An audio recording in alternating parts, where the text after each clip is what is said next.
বাজারে নানা রকম সবজির পসরা, থরে থরে সবজি সাজানো থাকলেও সপ্তাহ ব্যবধানে দাম কেজিতে 10 থেকে 30 টাকা কেন বেড়েছে এমন প্রশ্ন করতে যোগান কমে যাওয়াকে সামনে আনছেন বিক্রেতারা। কুয়াশা অনেকটা ফলন নষ্ট হয়েছে, ফলন নষ্ট হওয়ার কারণে আমরা ফুলকপি বাঁধাকপির দামটা বাড়ছে। গত সপ্তাহের তুলনায় অন্যান্য সবজি মোটামুটি আমার মনে হয় যে অতটা কমছে মনে হয় না, মোটামুটি বাড়তির দিকে, ঊর্ধ্বগতির দিকে। বিক্রেতাদের এমন দাবি মানতে নারাজ ক্রেতারা। দাম প্রতিনিয়ত বাড়তেছে। আপনার হচ্ছে লাস্ট উইকে যখন আসলাম তখন সবজি এভারেজের যে প্রাইস ছিল একে এভারেজে প্রতিটাতে আপনি 10-15 করে আবার বেশি পাচ্ছি আমি। পাইকাররা আছে যারা সিন্ডিকেট করে, সেই সিন্ডিকেটটা আমাদের ভাঙতে হবে। সেই সিন্ডিকেটটা ভাঙলে সবজির দাম কিছুটা সহনীয় পর্যায়ে আসবে বলে মনে হয়। এদিকে আমিষের বাজারে ডিমের দাম স্থিতিশীল থাকলেও একটু একটু করে বাড়তে শুরু করেছে মুরগির দাম।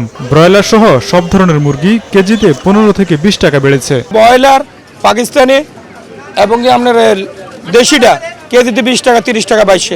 এটা বার কারণে হলে আপনার মনে করেন অনেক টাইমে কুয়াশার কারণে গাড়ি কম লাগে, এই কারণে আমরা বাজার মাল পুরা ঢুকতে পারে না।